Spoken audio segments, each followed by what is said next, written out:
Welcome to our final session of Parent Connect. I am Head Start Mental Health and Wellness Coordinator Dee Williams, and I will be sharing on the skill of positive intent and the skill of consequences.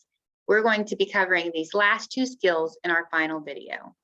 We will be focusing on 3 points that will help us to teach rather than punish by seeing with an upgraded lens. The powers of love and intention, seeing the best in others. This enables us to see and perceive children and situations differently. When we see differently, we respond differently, and that can lead to amazing results in behavior. Secondly, the skill of positive intent. Teaching skills are as easy as ACT. Teaching and practicing skills rather than automatically punishing teaches us to focus on what we want rather than what we don't want. The skill of consequences. Consequences help children to learn from their mistakes.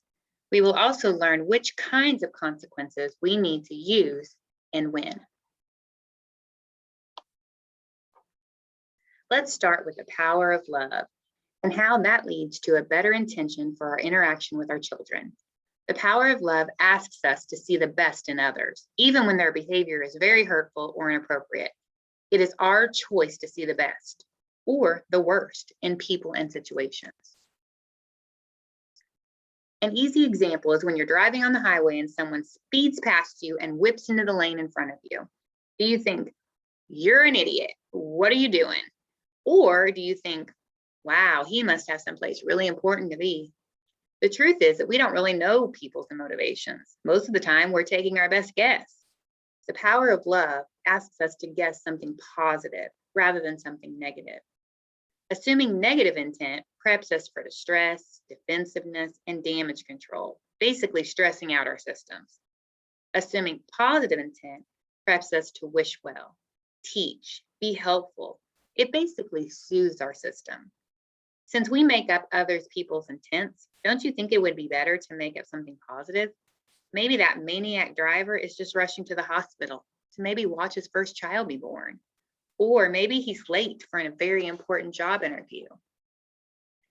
Another reason the power of love is so important, with children, we must see children differently in order for them to behave differently. If we see a troublemaker, we're likely to raise a troublemaker. When we use the power of love to see a child who is having a hard time in a new school, we see a child we can help learn ways to cope and to make friends. If we see a toddler throwing tantrums, we're likely to raise a child who believes she's spoiled. But if we use the power of love to see a toddler who may just be frustrated because mommy is spending a lot of time with an infant sibling, then we will seek out ways to strengthen our connection. If we see a child who can't do anything right, we're likely to raise a person who always thinks that they can't do anything right. But when we use the power of love to see a child who needs extra reminders to get things done properly, we'll problem solve ways to create routines and other supports to help him to succeed. Children cannot act differently until they are seen differently. The way we see children colors their worlds and ours. The power of love asks us always to see the best. The power of love enables us to blend our hearts and our minds together into a blended state that frames the situation from a positive place. This can help others shift from the lower centers to the higher centers of the brain. When an adult sees from a blended executive state in the higher center of their brain, they can empathize and have an intention to help rather than punish. They can also problem solve and teach the child new skills. Remember, children cannot act differently until they are seen differently. Which brings us to the skill of positive intent. Positive intent is a conscious choice to teach instead of punish. Teaching allows children to learn from their mistakes. First, we use the power of love to attribute positive motives to the child's behavior. This keeps us in an executive state. Then we're able to teach and help children shift to an executive state so they're able to learn. Positive intent also allows a child to make a mistake and recover. It helps everyone involved focus on finding solutions instead of placing blame or making judgments. Have you ever seen a child's misbehavior as maybe a call for help? Might the behavior be saying, I don't know what to do. Teach me what to do, rather than just telling me what not to do. So, positive intent allows us to see the child differently, which we must before they can act differently. Because when we offer positive intent to the child, it fosters willingness to reflect on and change behavior. ACT. Positive intent is always our first step. Once we can see the behavior as a call for help, we're able to identify the missing skill behind that behavior. And ACT helps us to teach that missing skill. So, first, the letter A. Acknowledge the child's desire. Use the phrase, you wanted this, or you were hoping for this. C, clarify the skill to use. When you want this, say this, or do this. You're clarifying and telling them what to do whenever they want something. And then T, take the time to practice. Do it now for practice, or let's do it together for practice so you'll know next time. A reminder about teaching a new skill. Learning a new skill requires using it 2,000 times in context. That means we can expect to say everything from cough in your elbow or tap my shoulder when you want my attention, and we may have to say it a lot. We also use what is called a celebration center in our classrooms to celebrate when children accomplish small and large steps in managing new skills. Celebrations help us to see the best in others and ourselves, and it keeps us encouraged that others really do see us. A simple "you did it" can make a huge impact in a child or even adult confidence and their willingness to try new things. Get ready to have 100 mini celebrations a day as you put on the lenses of positive intent. For more examples and information on ACT, just check out the parent handout on positive intent. The second power is directly tied to positive intent because it changes our intention from punishing to realizing that mistakes are opportunities to learn. When we grasp that power, we can begin to see that learning comes from trying and failing. Our job as adults is to create an environment where children not only are safe, but also feel physically and emotionally safe enough to learn. Our intent is powerful in this endeavor. The intent we choose will lead us to either punish and save or control and teach.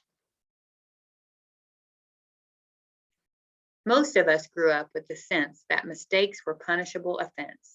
This early message we received can make it difficult for us to shift from a punishing to teaching intention. It can also drive us to try to prevent our children from making mistakes in hopes that we can save them from upset. Misbehavior is a caution sign pointing to skills that children are missing. Punishing the behavior does not stop it. The only thing that will change behavior is to teach a new skill to replace that troublesome behavior.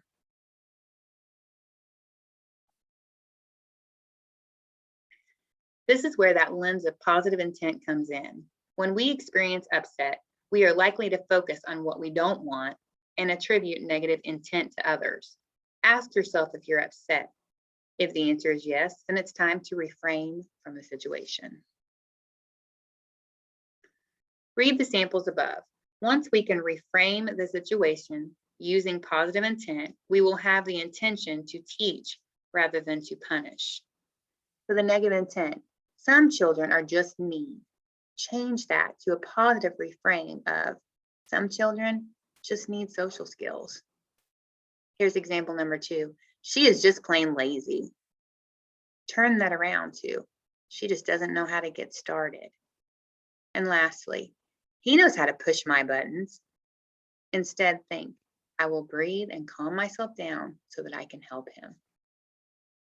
Overlay that negative, hurtful voice that often comes when mistakes happen with what we call OOPS. And that stands for OOPS, other opportunities for positive solutions. Recognize our mistake, that's number 1. Number 2, own our mistake while understanding that they don't define us. And number 3, learn a new skill or try a different way. Seeing mistakes as an opportunity to learn is absolutely essential to our personal growth and to the development of children. All mistakes are opportunities to learn if you just see them as such. That brings us to the skill of consequences. Learning from the consequences of our actions requires two things. Number one, we must reflect on the choices and the outcome in relation to our long-term goal. Example, was eating a pepperoni pizza in alignment with my goal of losing weight? Was a child throwing a sippy cup at you helpful in his goal of getting more to drink? Number two, we must take ownership of our choices and the feelings they generate within. For example, I feel disappointed that I've delayed my weight loss goal, and he felt angry about running out of milk.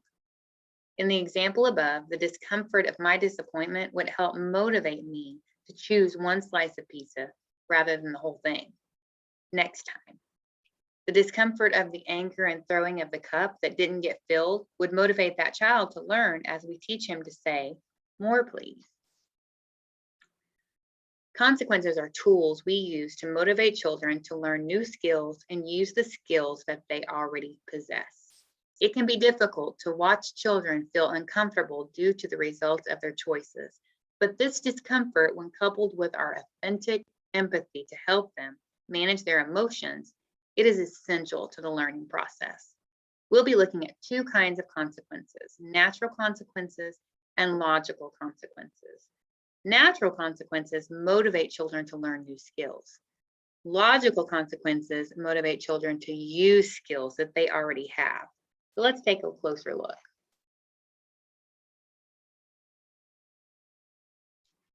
Natural consequences are the basic impact of an action or lack of action.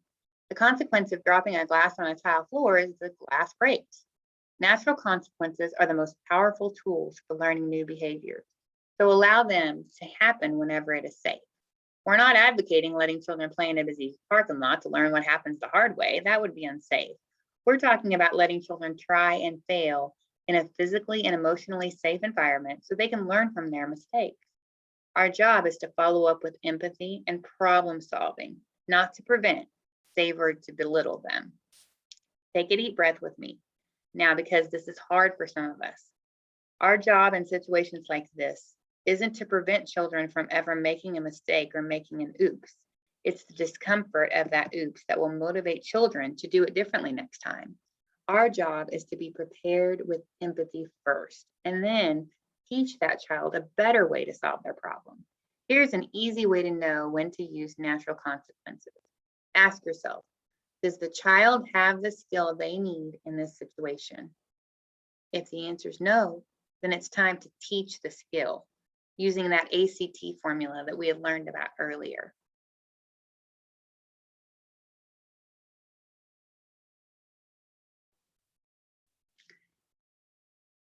A, acknowledge the child's deepest desire and intent.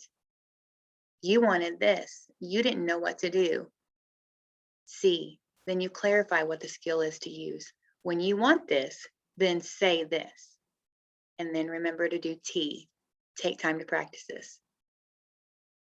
So let's practice now for this.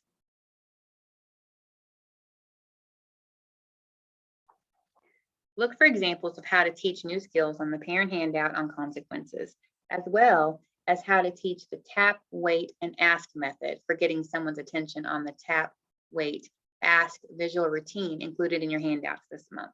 Step 1, tap the person on the shoulder and say their name. Step 2, wait until he looks at you. And then step 3, hold out your hand and say, "May I have a turn?" Breaking skills down into simple steps help children to learn the steps and begin to practice skills that at one time we may have punished them for not having. The handout has 3 different developmental level examples to choose from: older children, younger children, and children who can't speak, to individualize for your child's age and development. This ensures that we're teaching skills on a level they can understand and practice before expecting them to know better. One more helpful hint: using this technique with your child when you want their attention is a fun way for you to model it and for them to experience it. It will help them learn to use it with others even more quickly because of the pattern that you've created by using it with them. Natural consequences are the most powerful and effective consequence that we can use. Use them whenever it's possible. When it's not possible to rely on natural consequences, then you look to logical consequences. Logical consequences only work with children who have shown repeatedly that they know how to do the desired behavior and who feel connected. Children who don't have a firm grip on that skill of who, or if they don't feel connected, they were not going to respond well to logical consequences. In fact, logical consequences may worsen the situation. So let's look at logical consequences and when to apply them. Logical consequences are those times when we impose a consequence on a child's behavior in the hopes of motivating them to use an existing skill that they do already have. So for example, you may not throw the blocks. If you throw your blocks again, you will not be allowed to play with them for the rest of the day. Logical consequences are ineffective for children who are not connected with you, or they do not have the skill of knowing what to do instead of throwing the blocks. A new skill requires 2,000 uses in context to become a habit. Young children often haven't practiced the skill enough for consequences to be effective. They simply don't have the life experience to be proficient in a skill yet. So using logical consequences with these children will only build frustration. It won't build skills. Before giving a logical consequence, number one, check on your relationship with that child. Are they feeling connected? Are you feeling connected or distant? If the relationship is damaged in any way, that child's desire to cooperate is also damaged. If you feel disconnected from them, work to repair that relationship first. Connection creates willingness. Number two, next, check to see if children know the expected behavior. Have you taught the skill thoroughly by painting a picture both with words and gestures? Has that child been successful with the behavior many times before? Remember, a new skill requires 2,000 uses in context to become a habit. So the question you must ask is, does that child have mastery of the skill? If your relationship is in good shape and the child has had repeated success with behavior before, then you're ready to apply a logical consequence. So a logical consequence requires us to, number one, clearly and assertively set up the logical consequence ahead of time. Number two, ask the child to repeat back what will happen. What will happen if you throw the blocks? Number three, use the 3 R's and the big E of logical consequences.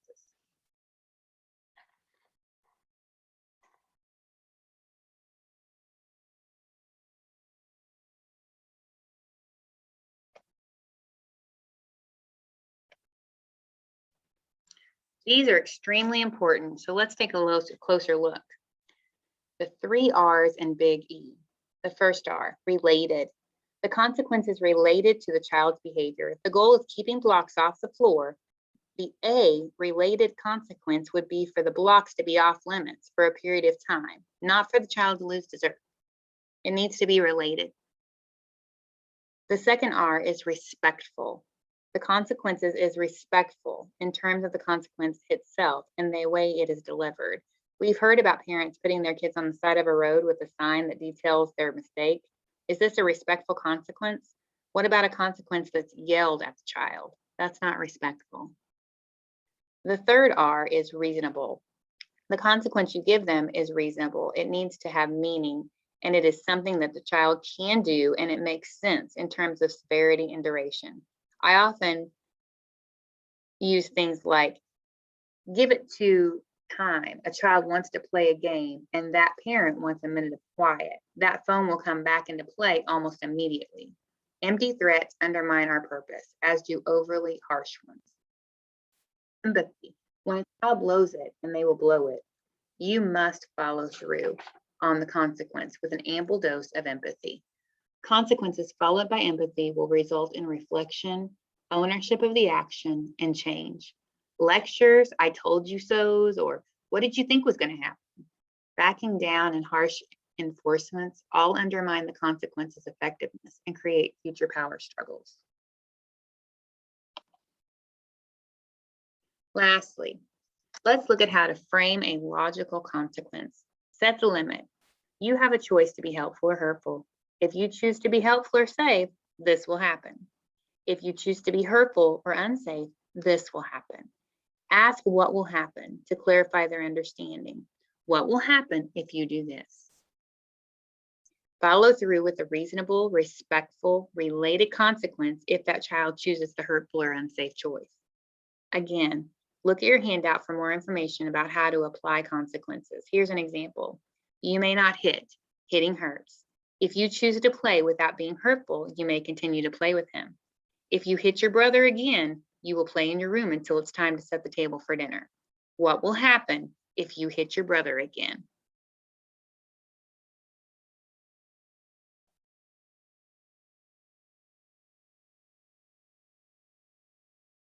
Remember that effective consequences teach children to examine their behavior, reflect on its impact, and make changes until they're reaching their goals.